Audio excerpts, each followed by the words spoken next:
प्यार क्या है यार? कुछ नहीं है प्यार, प्यार चमड़ी है चमड़ी, कोई प्यार व्यार नहीं है। तुम्हें भूख चमड़ी की है, प्यार तो तुम्हारी पत्नी करती है तुमसे, लेकिन तुम्हें भूख किसकी चढ़ गई? चमड़ी की। उसकी चमड़ी तुम्हें गोरी लग गई, अच्छी लग गई, उसकी चमड़ी तुम पाने चले गए। और ये हवस क्या है? चमड़ी की भूख तो मिटाते हो ना। एक भूख होती है पेट की, जो दाल रोटी से मिटती है। एक भूख होती है पेट की, जो दाल रोटी से मिटती है, और एक भूख होती है चमड़ी की। हाँ या ना?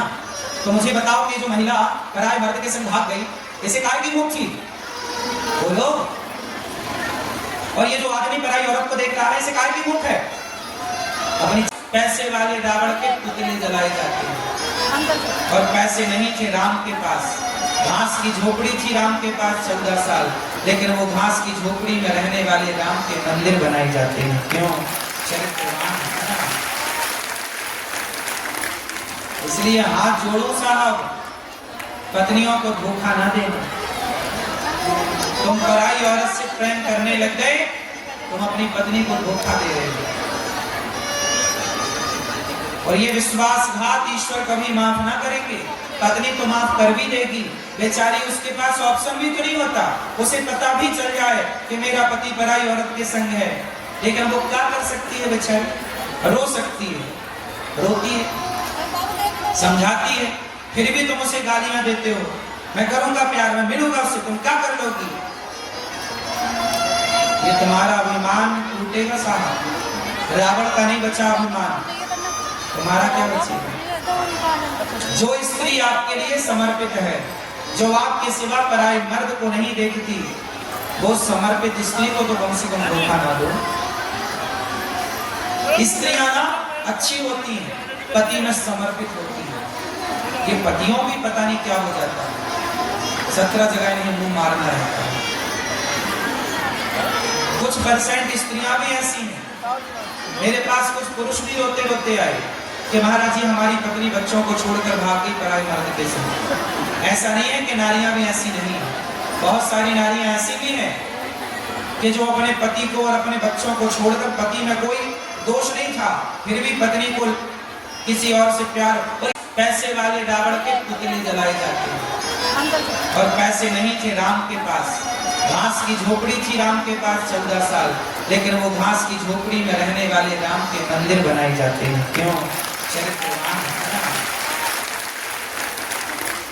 इसलिए हाथ जोड़ो साहब, पत्नियों को धोखा ना देना। तुम पराई औरत से प्रेम करने लग गए, तुम अपनी पत्नी को धोखा दे रहे हो। और ये विश्वासघात ईश्वर कभी माफ ना करेंगे। पत्नी तो माफ कर भी देगी, बेचारी उसके पास ऑप्शन भी तो नहीं होता। उसे पता भी चल जाए कि मेरा पति पराई औरत के संग है, लेकिन वो क्या कर सकती है बेचारी? रो सकती है, रोती है, समझाती है, फिर भी तुम उसे गालियां देते हो। मैं करूंगा प्यार, मैं मिलूंगा उससे, तुम क्या कर लोगी? ये तुम्हारा अभिमान टूटेगा साहब। रावण का नहीं बचा अभिमान, तुम्हारा क्या बचेगा? जो स्त्री आपके लिए समर्पित है, जो आपके सिवा पराई मर्द को नहीं देखती, वो समर्पित स्त्री को तो कम से कम धोखा ना दो। स्त्रियां ना अच्छी होती हैं, पति में समर्पित होती है। ये पतियों भी पता नहीं क्या हो जाता है, 17 जगह इन्हें मुंह मारना रहता है। कुछ परसेंट स्त्रियां भी ऐसी हैं। मेरे पास कुछ पुरुष भी रोते रोते आए कि महाराज जी हमारी पत्नी बच्चों को छोड़कर भाग गई पराई मर्द के संग। ऐसा नहीं है कि नारियां भी ऐसी नहीं है, बहुत सारी नारियां ऐसी भी हैं कि जो अपने पति को और अपने बच्चों को छोड़कर, पति में कोई दोष नहीं था, फिर भी पत्नी को किसी और से प्यार। और ये प्यार क्या है यार? कुछ नहीं है प्यार, प्यार चमड़ी है चमड़ी, कोई प्यार व्यार नहीं है। तुम्हें भूख चमड़ी की है, प्यार तो तुम्हारी पत्नी करती है तुमसे, लेकिन तुम्हें भूख किसकी चढ़ गई? चमड़ी की। उसकी चमड़ी तुम्हें गोरी लग गई, अच्छी लग गई, उसकी चमड़ी तुम पाने चले गए। और ये हवस क्या है? चमड़ी की भूख तो मिटाते हो ना। एक भूख होती है पेट की, जो दाल रोटी से मिटती है। एक भूख होती है पेट की, जो दाल रोटी से मिटती है, और एक भूख होती है चमड़ी की। हाँ या ना? तो मुझे बताओ कि जो महिला पराये मर्द के संग भाग गई, इसे काय की भूख थी? बोलो। और ये जो आदमी पराई औरत को देख रहा है, इसे काय की भूख है? अपनी चमड़ी को थोड़ा कंट्रोल कर लो साहब, कि तुम्हारी चमड़ी तुम्हारा नाश ना कर दे। इतना भी मन को अनकंट्रोल ना करो, अपने मन पर थोड़ा तो लगाम लगाओ। कुत्तों की तरह, गधों की तरह ना भागो। इंसान बनाया विधाता ने, इंसान बनो, अपने मन को कंट्रोल करो। ऐ भाई, देखना इंद्रियों के न घोड़े बढ़े, इनमें संयम के हरदम ये कोड़े पड़े। अपने रथ को सुमार्ग लगाते चलो, मन से गोविंद गोपाल गाते चलो। मन को कंट्रोल। कैसा मन तुम्हारा 17 जगह भागता? अरे कंट्रोल करो। कौन कंट्रोल करेगा? तुम ही करोगे ना।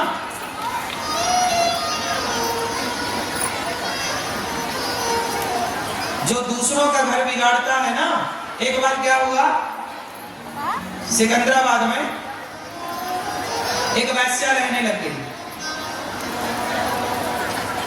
वो सारे लोगों को बिगाड़ने लग गई। तो एक साधु आए, तो गांव के लोगों ने कहा, महाराज वो ये गांव में वैश्या आ गई है, सारे बच्चों को बिगाड़ रही है, जरा आप कृपा करो, इस वैश्या को जरा समझाओ, इसे ठीक करो। तो साधु जी ने उस वैश्या के घर के आगे घास की कुटिया बनाई और रहने लग गए। वैश्या का घर और साधु का घर, दोनों का घर साथ साथ। साधु सवेरे 4 बजे जागे, सीताराम सीताराम सीताराम सीताराम। अब जो वैश्या के ग्राहक थे, क्लाइंट, अब वो धीरे धीरे साधु की कुटिया में जाने लगे और वो भी कीर्तन करने लगे, श्रीमन नारायण श्रीमन कीर्तन भजन सत्संग में उनको अच्छा लगने लगा। धीरे धीरे धीरे धीरे क्या हुआ कि वैश्या का वैश्यालय अब धीरे धीरे डाउन होने लगा और साधु की कुटिया में भीड़ बढ़ने लगी, संतों के पास लोग जाने लगे। तो उस वैश्या ने अपने यार से कहा, बंद हो गई। उस वैश्या ने अपने यार से कहा, जाओ बाबा की कुटिया में आग लगा।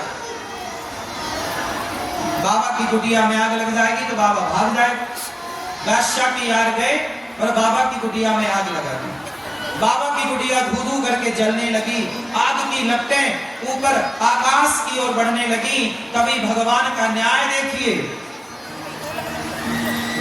हवा चली और हवा चली तो आग उड़ उड़ करके उस वैश्या के घर में जाने लगी।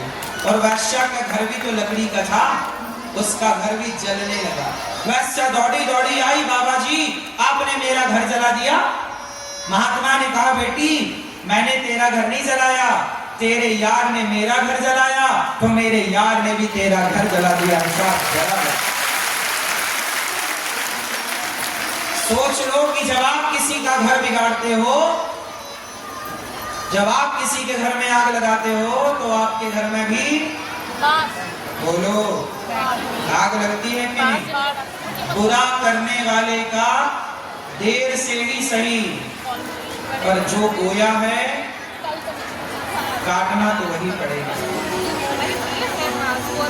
इसलिए कहता हूं, भगवान से प्रार्थना करो, विधाता हमसे कभी कुछ बुरा ना हो। बोलो हे नाथ, हे नाथ, हमारा मन सदा आपके चरणों में लगा रहे। हे नाथ, हमारा मन कभी भी पराई स्त्री की ओर, पराई पुरुष की ओर, पराई संपत्ति की ओर, बुराई में, निंदा में, चुगली में, हे प्रभु हमारा मन कभी ना जाए, सदा आपके चरणों की भक्ति में ये मन लगा रहे। रोज भगवान से कहो, प्रभु हमारा मन कभी पराई स्त्री पराई पुरुष में ना जाए। हे प्रभु हमारा मन कभी पराई धन में ना जाए। हे प्रभु हमारा मन कभी निंदा में, चुगली में ना जाए।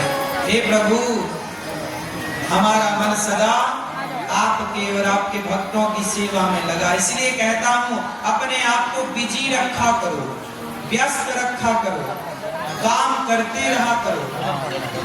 समय मिल जाए तो माला घुमा लो, मन यहाँ लगे मन चल सीताराम सीताराम कहे मन चल यहाँ लगे सीताराम सीताराम श्रीमन नारायण श्रीमन नारायण।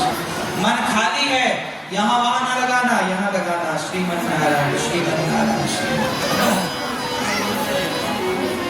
वरना यदि मन यहाँ भी ना लगा तो मन कहाँ ले जाएगा तुम्हें ही नहीं पता।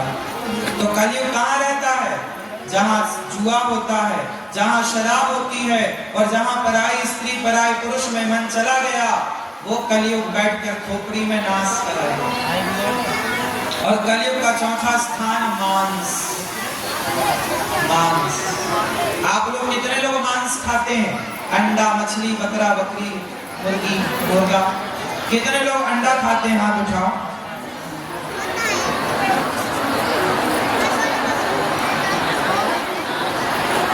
भैया आप खाते हो अंडा? हाँ नहीं? लाल मैया अंडा खाते हो? मुर्गी, बकरा, सुअर?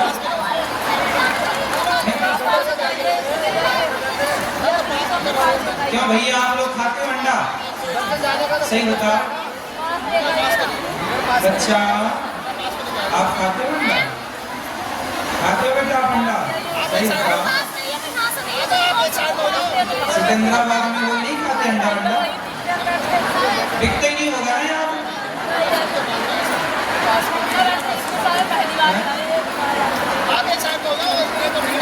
पुरुष लोग खाते हैं, आपके घर में खाते हैं? संडे हो या मंडे कभी ना खाओ अंडे। अब सोचिए बॉलीवुड अंडे का प्रचार कर रहा है तुम्हारा धर्म बिगाड़ने के चक्कर में। अंडे ना खाओ।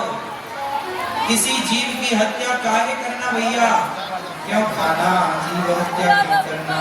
जहाँ मार धाड़ होती है, जीव हत्या होती है, वहां कलयुग का वास होता है। और कलयुग का पांचवा स्थान है बेईमानी से कमाया गया धन। बेईमानी से कमाए गए धन में कौन? जोर से कौन? कलयुग। बेईमानी से कमाए गए धन में कलयुग होता है। इसलिए कोशिश करिएगा कि बेईमानी का धन बिल्कुल ना कमाओ।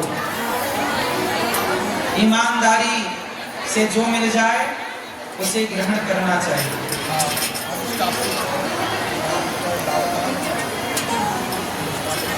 कभी भी बेईमानी का धन नहीं कमाना चाहिए।